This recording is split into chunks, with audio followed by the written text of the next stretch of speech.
Já quero louvar a Deus pela vida de cada um de vocês. Abra sua Bíblia.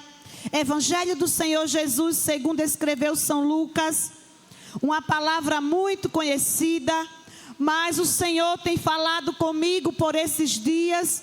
E eu tenho sentido a presença do meu Deus aqui nesta casa. De uma coisa eu sei, o Senhor Ele vai continuar falando comigo e com você. Aleluia. Eu creio que Deus ainda tem uma palavra para o meu e para o teu coração. Estava meditando sobre esse texto, capítulo de número 7 do Evangelho do Senhor Jesus, segundo escreveu São Lucas. Enquanto você encontra o texto, quero louvar a Deus pela vida do meu pastor Arnóbio e também da minha pastora irmã Antônia, das irmãs que estão aqui, irmã Jeane, irmã Érica, irmã Maria, irmã Val, todas elas são bênçãos de Deus para a minha vida. Glória ao nome do Senhor. Você encontrou o texto? Vamos começar do versículo de número 11, que diz assim a palavra do Senhor. A epígrafe ela vai falar acerca do filho da viúva de Naim. Versículo 11 em diante nos diz: e aconteceu pouco depois, e ele a cidade chamada Naim, e com ele iam muitos dos seus discípulos e uma grande multidão. E quando chegou perto da porta da cidade, eis que levava um defunto, filho único de sua mãe, que era viúva, e com ela ia uma grande multidão da cidade. E vendo-a, o Senhor moveu-se de íntima compaixão por ela e disse: não chores. Aleluia. E moveu-se de íntima compaixão por ela e disse: não chores. Aleluia. Você pode olhar para alguém que está do seu lado e dizer para ele, dizer para ela: o teu choro vai chegar ao fim. Ô irmão, mas diga com a autoridade de Deus: o teu choro vai chegar ao fim, porque eu acredito nessa palavra. Queridos, quando nós vamos meditar na palavra do Senhor, nós vamos perceber aqui que o texto ele vai falar acerca de um evento. É a história de um milagre de Jesus. Quando o Senhor Jesus ele permeia essa terra, quantos milagres ele havia operado. E este milagre vai falar acerca de quando Jesus ressuscitou o filho dessa viúva. Era uma mulher que era viúva, não tinha mais o seu marido, e agora uma outra adversidade chega na sua porta. Ela agora vai perder o seu marido, e neste evento aqui ela está indo sepultar o seu filho. E quando chega perto do portão da cidade, ela vai encontrar com Jesus de Nazaré, aquele que vai mudar o quadro da sua história. Mas quando eu vou olhar essa palavra, queridos, nós vamos entender o contexto. Por quê? Porque Naim significa cidade bela. Diga comigo: cidade bela. E nós vamos entender que é o contexto dessa história. Jesus, ele antes de chegar em Naim, ele estava numa cidade chamada Cafarnaum. Cafarnaum, nós vamos entender que era o lugar onde Jesus estabeleceu a sua moradia. Jesus saiu de Nazaré. Nós vamos encontrar esse fato lá em Mateus, capítulo de número 4, a partir do versículo de número 12. Quando Jesus ele sai de Nazaré, ele vai habitar ali na região de Cafarnaum. E nós vemos ali, queridos, que Cafarnaum era uma cidade onde Jesus estava habitando, ou seja, ele estava morando. Acompanhe comigo essa palavra. E ali em Cafarnaum vai acontecer um milagre extraordinário. Por quê? Porque quando o centurião, ele ouve dizer que Jesus, ele vai passar por aquela cidade, ele havia acometido na sua vida, era um grande problema também. Por quê? Porque o seu criado, seu servo estava moribundo, estava doente. E quando ele ouve falar de Jesus, aí ele envia os anciãos dos judeus. E ali ele vai dizer para Jesus: vem, Jesus, vem curar o meu servo, que ele está moribundo. Mas é o interessante, queridos, que quando os judeus chegam, irmã Jeane, diante de Jesus, eles falam com Jesus de forma tremenda. Eles olham para ele dizendo assim: Senhor, é digno que o Senhor faça isso com ele. É digno que o Senhor vá na casa dele curar ele. Por quê? Porque ele ama a nossa nação. E ele mesmo fez uma sinagoga para que nós pudéssemos habitar e adorar o Senhor. Ou seja, aquele centurião, que era um homem responsável por 100 soldados, um homem que era romano, ele não fazia parte do povo de Deus, mas ele era um homem de boas atitudes, era um homem que fazia coisas que as pessoas se agradavam, era um homem bondoso, era um homem de boas ações. Aí eu já aprendo uma palavra neste texto para mim e para você. Eu quero aplicar essa palavra para nós. Como é bom, queridos, andar em harmonia com as pessoas. Como é bom ter amigos. Como é bom fazer amizades. Como é bom ter boas atitudes. Por quê? Porque um dia você vai precisar de alguém.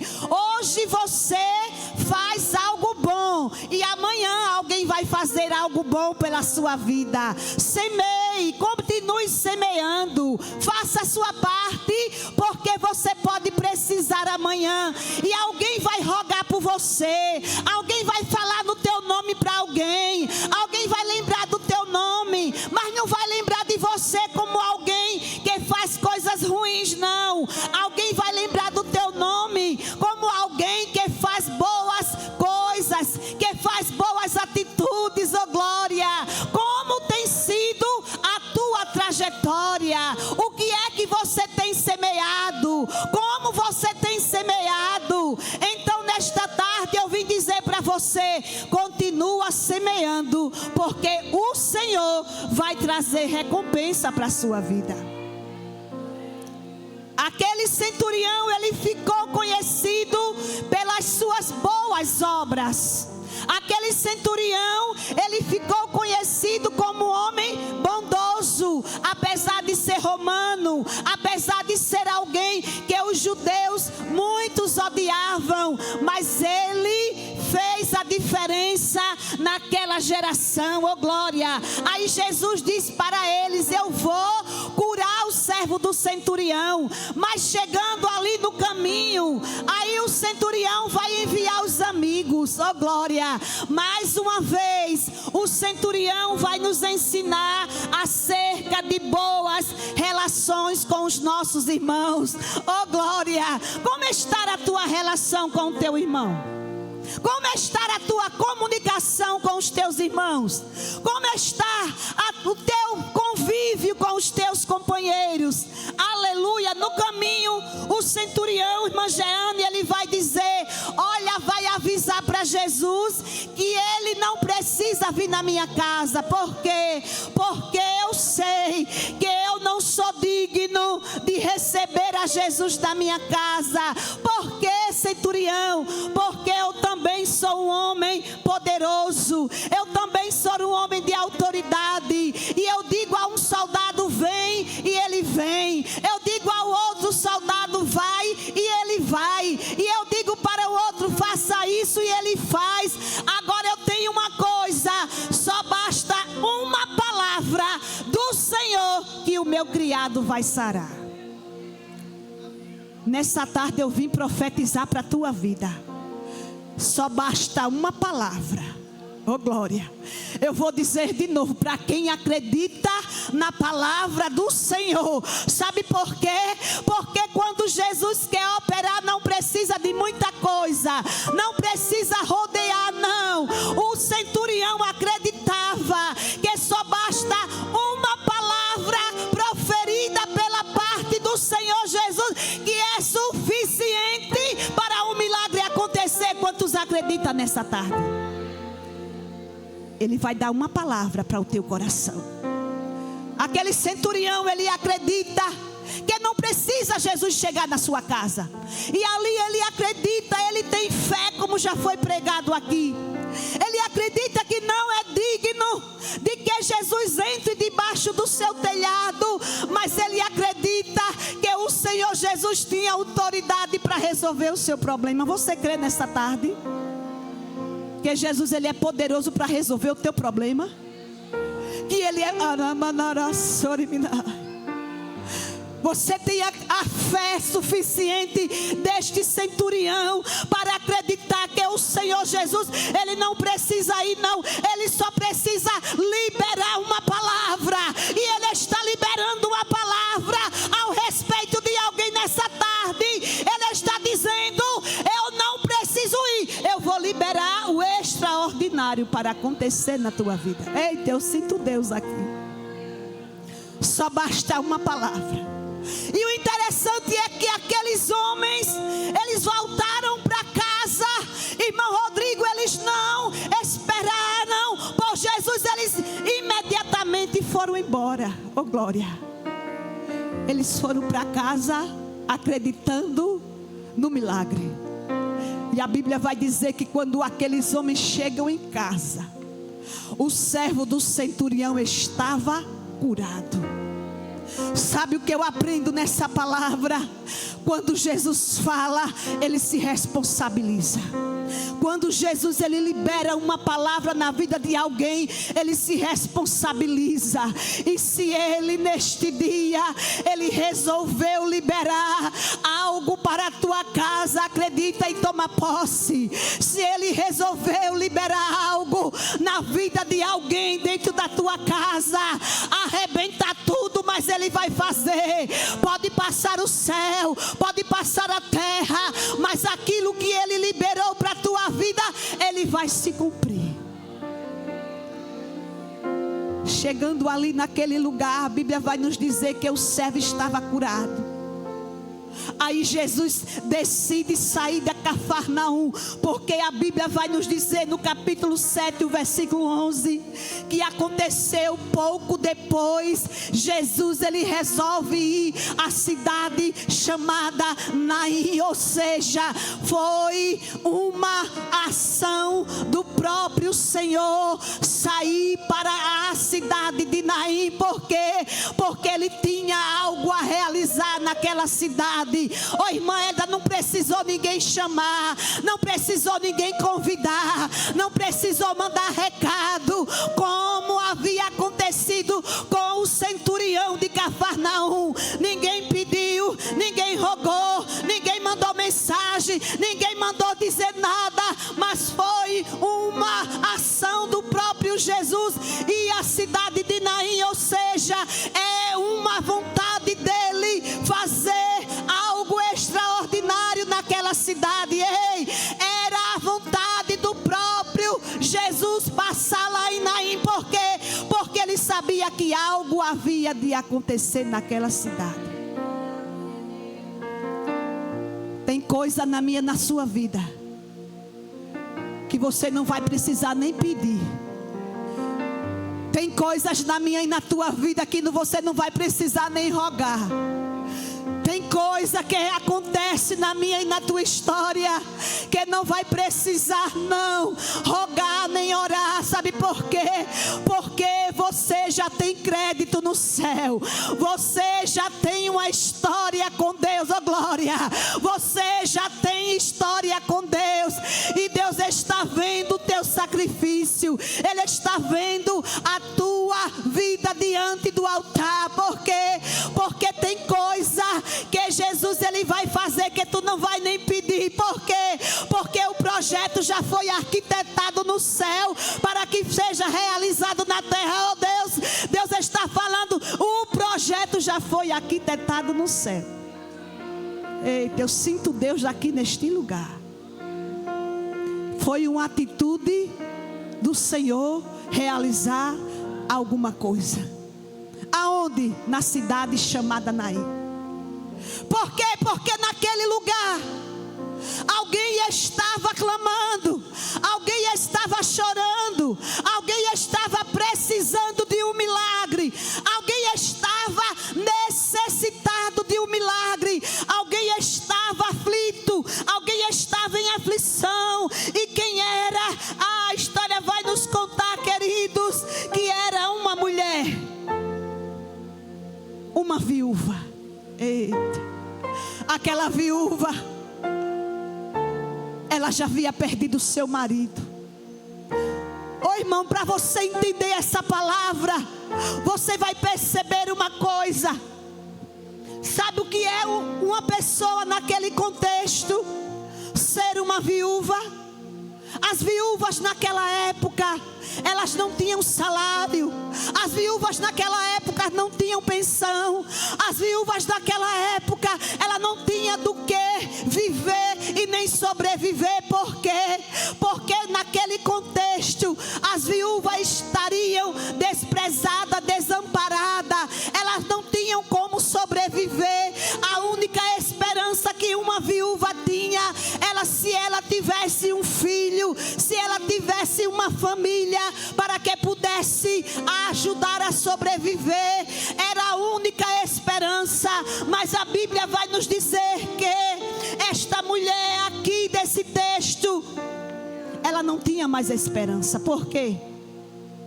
Porque perdeu o marido e agora perdeu o filho.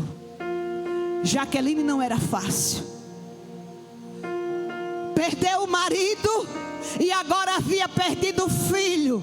Ou seja, estava fadada ao fracasso, estava fadada ao desprezo, estava fadada a mendigar, estava fadada a ser alguém, como nós podemos dizer nos dias atuais, uma mulher que não tinha nada para que pudesse ter algo na sua história que a pudesse fazer feliz. Eita. Mas aí Jesus estava chegando. A Bíblia vai nos dizer que ela caminhava em direção ao portão da cidade e Jesus vinha ao seu encontro. O portão da cidade era o limite. Por quê? Porque naquele contexto, depois do portão, ficaria o sepulcro. Passando do portão da cidade, não tinha mais esperança. As pessoas que estavam ao seu lado, aquela grande multidão, iriam deixar aquela mulher. O filho dela ia ficar ali e ela ia voltar para casa. Ela ia voltar para a sua, aleluia, adversidade. Ela ia voltar para os seus problemas. Mas antes de chegar o limite, onde era o limite? O portão da cidade. Eu tenho uma palavra de Deus para o seu coração. Antes de chegar no seu limite, Jesus, ele vai surpreender alguém neste lugar. Eu não sei se você chegou no limite, porque tem hora na minha e na sua vida que nós chegamos no nosso limite. Aí Deus me trouxe aqui para dizer a alguém: ei, querido, o teu limite é o meu começo. O teu limite é um sinal que eu tenho um novo recomeço para a tua história. Você crê nessa palavra? Era manaraço. Ei, o teu limite vai ser o começo da tua história. Porque sabe quem vem aí? Jesus. Alguém neste lugar está entendendo? Alguém contou uma história para Jesus dizendo assim: Senhor, eu cheguei no meu limite, eu estou no meu limite, Deus. Aí o Senhor está dizendo nessa tarde: eu vou chegar no teu limite. Dá glória a Ele aí. Dá glória a Ele aí. Adora Ele aí, filha. Adora Ele aí, filho. Sabe por quê?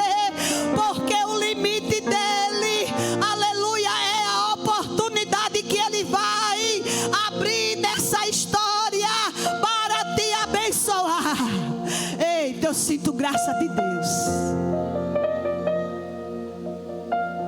O limite daquela mulher é o portão da cidade. Qual é o teu limite? Eita. O limite daquela mulher é o portão da cidade. Por quê?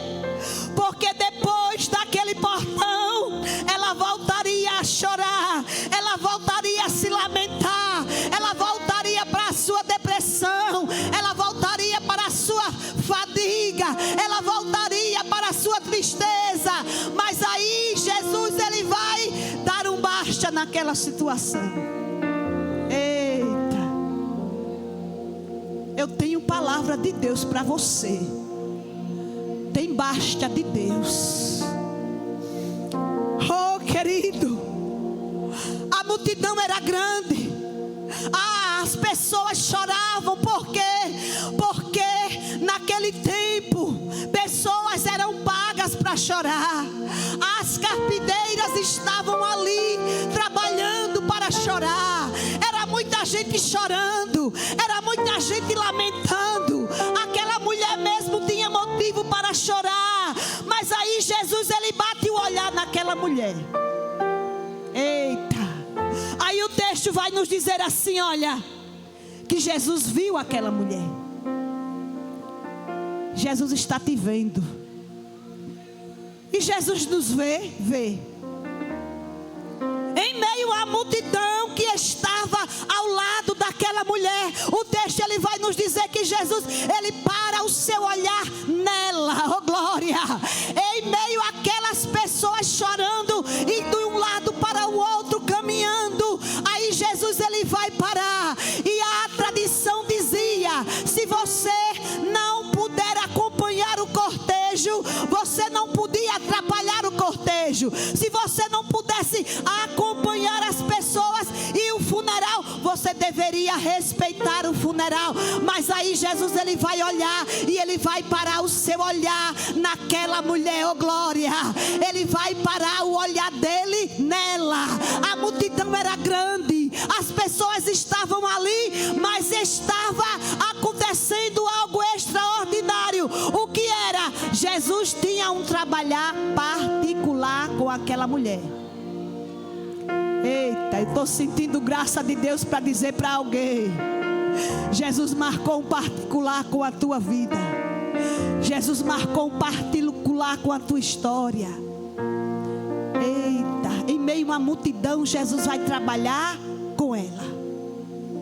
Porque existe momento da minha e da tua vida que a multidão nos está rodeando, que tem gente de um lado para o outro, tem gente perto de nós, mas Jesus só quer falar conosco. Jesus só quer tratar conosco. E Jesus, ele olha para aquela mulher. Ou seja, Jesus estava observando o que estava acontecendo no particular daquela mulher. Ele estava entendendo o que estava acontecendo dentro daquela mulher, no seu emocional. Oh glória. E Jesus, ele faz isso comigo e com você. Hoje ele me trouxe aqui para dizer, irmã Val, ele vai ter um particular com alguém. Ele vai tratar com alguém. Ele vai resolver a questão de alguém. Ele vê a minha e a tua história. Ele vê a minha e a tua situação. Ou seja, você não está sozinha. Tem alguém te olhando, oh glória. Tem alguém com um olhar fito em você. Tem alguém olhando para a tua história. Tem alguém olhando para a tua situação. Oh irmã Hélida, e Jesus me vê. Jesus está te vendo. Olha para alguém, diz para ela, diz para ele: Jesus está te vendo. Oh irmã, mas diga com a autoridade de Deus. Essa palavra pode ser profética. Essa palavra pode ser profética para a vida de alguém. Jesus, ele vê. O Senhor, ele vê. Sabe por quê? Tem hora que parece que ele não está olhando. Tem hora que parece que nós estamos sozinhos. Tem hora que parece que tudo acabou. Tem hora que parece que os amigos se vão. Tem hora que parece que ninguém está nos olhando. Mas tem uma atuação do céu para a tua vida. E ele vai dizer para alguém: eu estou te vendo você nessa tarde e eu tenho algo para realizar. Faz assim com a tua mão. Eita. Eu quero liberar uma palavra para você. Jesus está te vendo. O céu te vê. Em meio a tudo aquilo, Jesus para na vida daquela mulher. O Senhor, Ele está te vendo. Aí eu lembrei do povo de Israel, sofrendo, cativo, ali no Egito, por 430 anos. Alguém dizia: a história acabou. Alguém dizia: não vai mais acontecer nada na vida deste povo, não vai acontecer mais nada. Ei, mas eu vim dizer para você: ainda tem algo de Deus para acontecer na tua vida, ainda tem algo de Deus para acontecer na tua história. O povo pensava que ia morrer, porque tem hora que a gente diz: Senhor, eu vou morrer nessa causa. Senhor, eu vou morrer nesse deserto. Senhor, eu vou morrer neste lugar. Senhor, eu vou morrer nesta prova. Aí o Senhor levanta um homem de 80 anos de idade para ir dizer para o povo de Israel, no meio de uma sarça ardente, o fogo em chama. Aí Deus brada e diz: Moisés, se levanta e vai dizer ao meu povo: eu tenho visto o que eles estão passando. Eis que eu estou atento ao clamor e agora eu vou descer para livrar. Está descendo livramento. Está descendo livramento na tua casa. Faz assim com a tua mão. Está descendo livramento. Está descendo cura. Está descendo milagre. Ei, Ele está te vendo. Ele está te vendo. E Ele marcou esse dia para quê? Para liberar uma palavra para você. E Ele está dizendo para alguém: não chore. Eita. Olha Deus fazendo. A palavra de ordem nessa tarde é: não chore. Porque você está chorando tanto. Porque você está desesperado. Porque você está desesperada. Porque você está lamentando. Porque tanto desespero. Porque tanto choro. Se preocupa não, que eu estou chegando. E sabe quem está falando? É aquele que pode. É aquele que tem todo o poder. É aquele que tem toda a autoridade. Ele diz: não chore. Sabe por quê? Porque Ele tem autoridade para dizer: pare de chorar. Pare desse choro. Por quê? Porque eu estou chegando com mudança.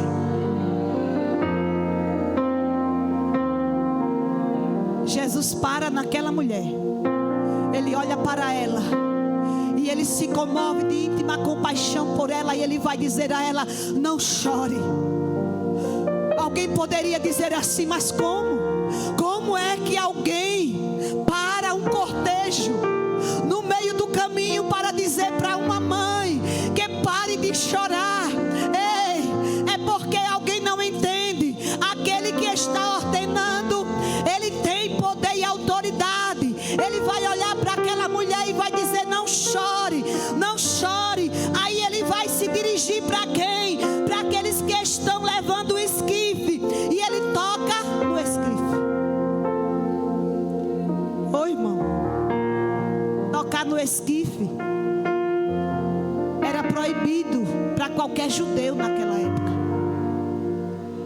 Era contra a lei judaica alguém tocar em qualquer lugar que estivesse relacionado a morto.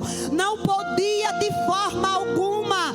Mas Jesus, Ele tinha o poder para repreender a morte. Por quê? Porque Ele é o dono da vida. Oh glória! O dono da vida chegou. E quando o dono da vida chega, a morte ela tem que bater em retirada. Quando o dono da vida chega, a morte tem que cair por terra. Quando o dono da vida chega, Ele vai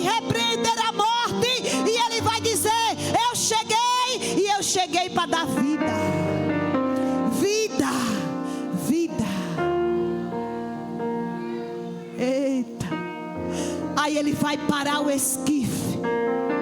Eita. Aqueles que levavam o defunto pararam. Oh glória. É forte. Aqueles que levavam o defunto, eles tiveram que parar. Por quê? Queridos, a partir daquele momento, eles não iriam carregar mais morto. Eles agora iam ver a própria vida. Oh glória.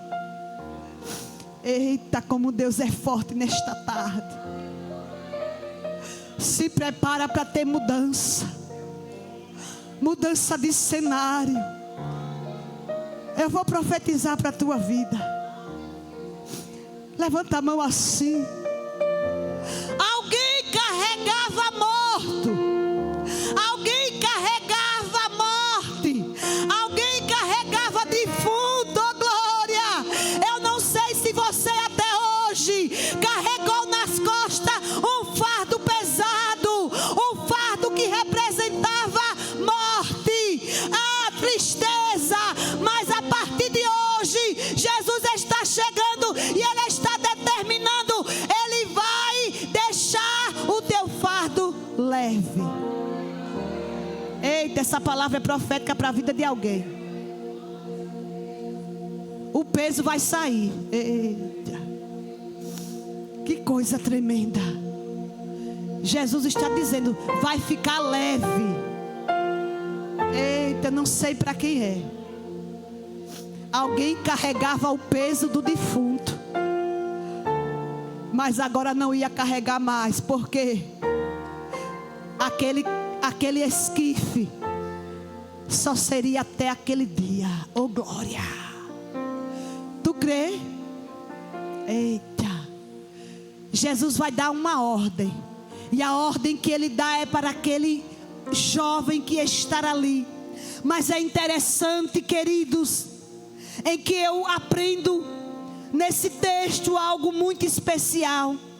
Sabe o que é? É que Jesus, Ele para aquele esquife e Ele olha para aquele morto, mas Ele não chama ele e não o considera como morto. Porque para muitos a tua história pode estar morta, mas para o céu ainda há esperança. Eu vou dizer de novo porque você não entendeu.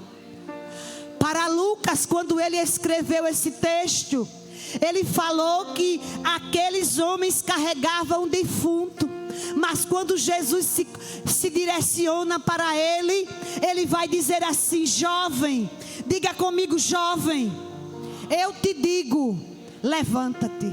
Oh glória. Observe a diferença, que Jesus, ele considerava aquele jovem, aleluia, como alguém com uma linda história. É porque alguém pode dar o teu caso por encerrado. Alguém pode dar a tua história como encerrada. Alguém olha para a tua casa e diz acabou. Alguém olha para a tua família e para os teus filhos e diz assim: a história dele acabou, não tem mais condições. Mas quando o céu olha para a tua casa, eita, ele vê projeto. Ele vê projeto. Tu consegue ver projeto de Deus na tua casa?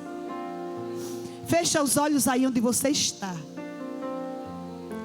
Eu não sei se você já estava dando por encerrado aquele caso. Eita, que graça eu estou sentindo de Deus. Alguém estava dando o caso já por encerrado. Mas Jesus, ele não olha como olha um homem. Jesus, ele não vê como o homem vê. Ele não olha pela aparência. Ele não olha como eu, ele não olha como você. Ele não olha como as pessoas olham. Lá por quê? Porque lá no céu ainda tinha projeto para aquele jovem. Para o céu ainda existia projeto para aquela família. Aquela mulher ainda ia contar o seu milagre. Eita. Eu vim profetizar para você. Tu ainda vai contar o teu milagre. Tu ainda vai contar milagre da parte do Senhor. E eu sinto uma graça tão grande de Deus para dizer para alguém. Sabe por quê? Porque muitos olham e não enxergam como Ele enxerga. Alguém olha e até mesmo você não enxerga. Irmã, eu não enxergo mais uma possibilidade na minha vida. Eu não enxergo mais uma possibilidade na minha história, porque eu olho e não vejo futuro. Mas Jesus está me dizendo que vai ter futuro. Eita, vai ter futuro. A esperança. Segura na mão de alguém aí onde você está. Segura na mão dele, segura na mão dela. E tu vai dizer, e vai ser boca de Deus para ela. E vai dizer assim: tem futuro ainda. Ainda tem futuro para essa história. Ainda tem futuro para essa família. Não dê o caso por encerrado, não. Por quê? Porque Jesus, Ele não vê como vê o homem. Ele olhou para Davi, Ele disse: olha, eu vejo futuro nesse menino. O rei olhava e dizia: você não tem condições. Aí o Senhor diz: tem condições. Diz para ela: tem futuro. Oh, meu Deus. Eu sinto Deus aqui neste lugar. Eu sinto Deus falando aqui neste ambiente. Aquela mulher já não tinha mais esperança. Aquela mulher já não havia na sua visão possibilidade para que acontecesse o milagre. Mas o Senhor vai dizer para o jovem: olha, jovem, eu te digo, levanta-te. Ei, quem é que está ordenando? Quem é que está dando a ordem nessa tarde? Quem é que vai dar a ordem? Não é a irmã Hélida, não. Quem está dando a ordem é o céu. Quem está dando a ordem é Ele. E quem ordena é porque pode. Ele disse: eis que na minha mão está todo o poder e toda a autoridade. Nessa tarde Ele está dizendo: eu tenho o controle da tua história. Olha Deus aí falando. Levanta-te, jovem. Irmão, se eu estivesse ali naquele lugar, meu Deus, eu não sei se eu ia pular, se eu ia correr.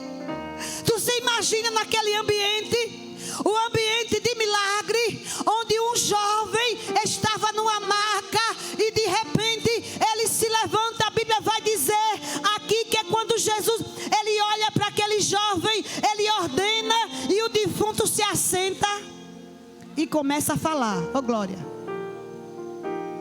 O defunto senta e começa a falar. Oh, irmão, só quem crê em Jesus é que acredita. Um defunto sentar e passar a falar. O que é que eu aprendo com essa palavra? Aquilo que estava inerte, aquilo que estava impossível, aquilo que estava impossibilitado, aquilo que não tinha mais condições. Eu não sei se algo já estava morto na sua vida, mas eu vim dizer para você: acredita que algo vai ressurgir. Oh, glória! O Senhor, Ele tem poder para quê? Ainda tem poder para restituir algo na tua vida. Deus está dizendo para alguém: hoje é tarde de restituição. Faz assim com a tua mão. Irmã Hélida, hoje tem restituição. Como assim? Aquela mulher, a Bíblia nos diz que o Senhor restitui o seu filho à sua mãe. Oh, glória! É tremendo isso. Porque só quem acredita é crente. Que hoje é tarde de restituição. Eu vou liberar uma palavra para a tua vida. Eu não sei o que você perdeu. Eu não sei o que você está buscando. Eu não sei o que você está procurando. Eu não sei o que você deixou para trás. Eu não sei o que foi que durante a sua caminhada você deixou perdido para trás. Mas o Senhor está trazendo a irmã Hélida para dizer: estou liberando algo que ficou pelo caminho. Eu estou restituindo. Eu estou restituindo história. Eu estou restituindo sonho. Eu estou restituindo alegria. Eu estou restituindo porque aquele que pode restituir, ele está aqui. Irmã Sandra, o Senhor falou para o profeta. Ele levanta o profeta Joel e diz assim: Joel vai dizer para o meu povo: eu vou restituir o que, Senhor? Os anos que foram perdidos. Só os anos, Senhor? Como assim? Os anos que foram perdidos. E o Senhor, Ele é fiel, Ele pode restituir. Eita. Ele vai restituir até os anos que foram perdidos. Oh meu Deus, tu não está entendendo não. Eu vou dizer de novo. Sabe aquele ano que tu passou chorando? Eu vou dizer. Eita. Fecha os olhos aí porque eu vou falar. O Senhor chamou o profeta Joel para dizer: eu vou restituir os anos que foram perdidos. Os anos que o inimigo roubou. Os anos que o inimigo tirou. Os anos que o inimigo afrontou. Os anos que o inimigo quis roubar a tua paz. Os anos que o inimigo quis fazer e desfazer na tua vida. Aquele tempo que tu passou na escravidão. Aquele tempo que tu passou fazendo a vontade do diabo. Aquele tempo que você perdeu a oportunidade de adorar o Senhor. Ele está dizendo: eu estou trazendo em dobro de quê? De alegria. Eu estou trazendo de alegria. Eu estou trazendo de alegria.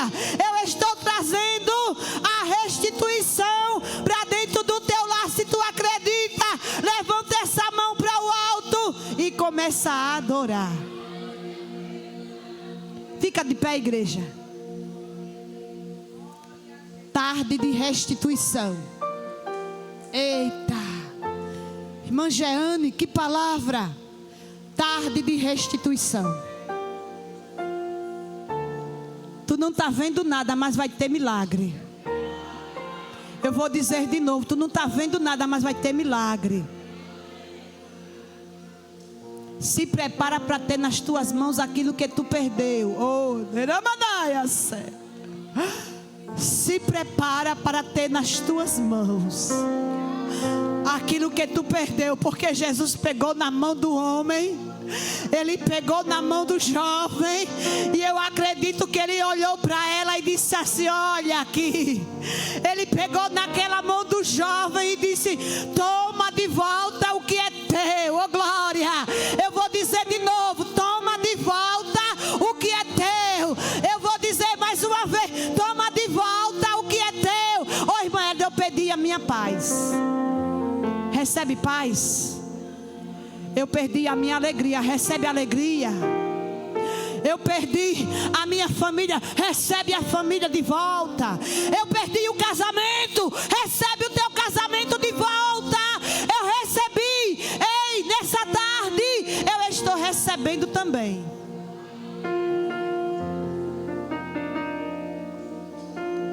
Está chegando. Ei. Diz aí para tua alma: está chegando.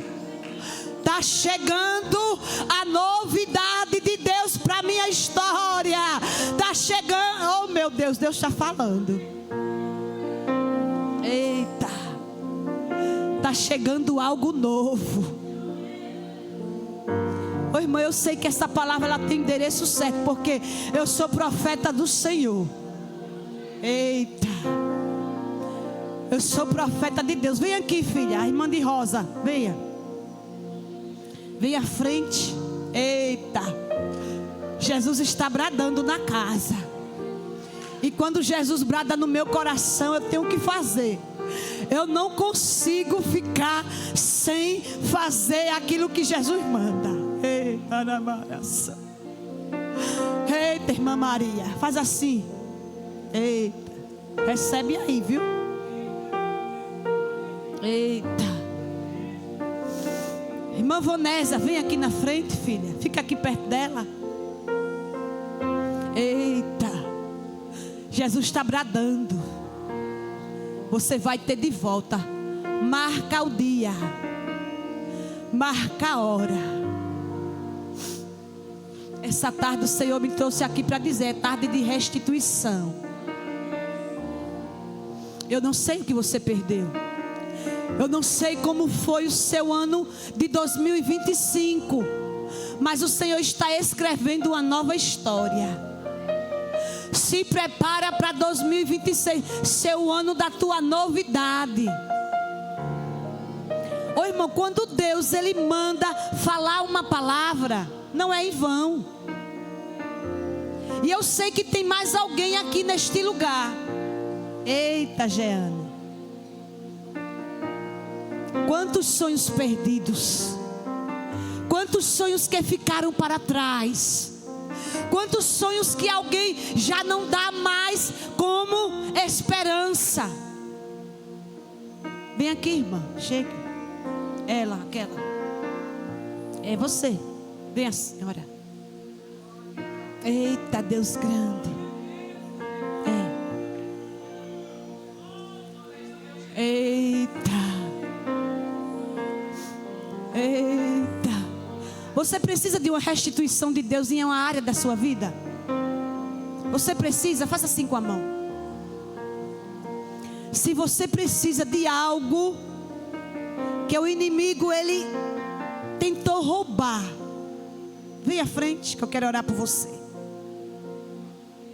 Eita, que coisa linda. Eita.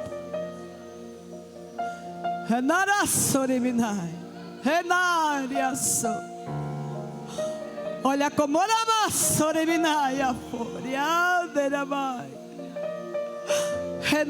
eu sei.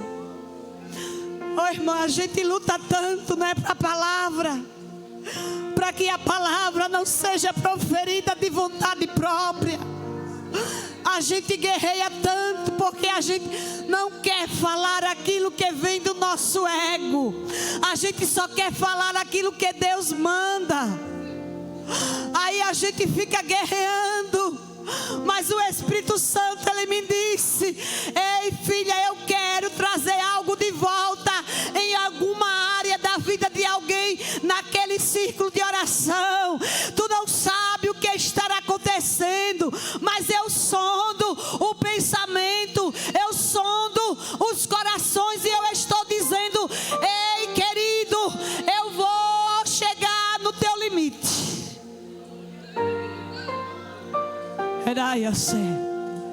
Dá glória a Ele aí. Dá glória a Ele aí. Adora Ele aí. Adora Ele aí. Adora Ele aí onde você está. Porque você chegou chorando, mas você vai voltar, aleluia, com a vitória na tua mão. Ei, começa a enxergar Jesus restituindo o teu milagre. Começa a enxergar o teu milagre chegando na tua mão. Olha aí Deus fazendo. Eita. Fecha os teus olhos aí onde você está. Eu sinto algo tão grande aqui. Eu sinto uma provisão do céu. Eu quero orar por você. Fecha os olhos aí onde você está. Eita.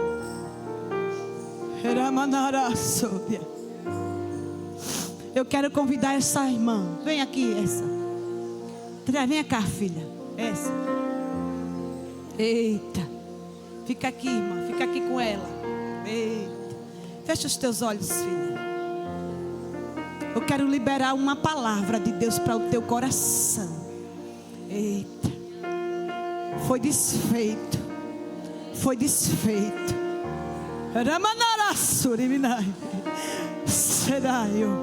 Foi desfeito.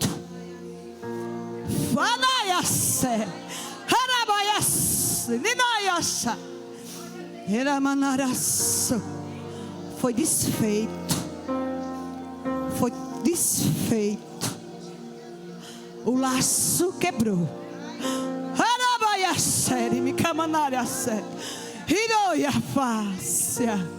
Foi desfeito. Descansa o teu coração, porque foi desfeito. Abraça ela, filha. Vai orando, igreja.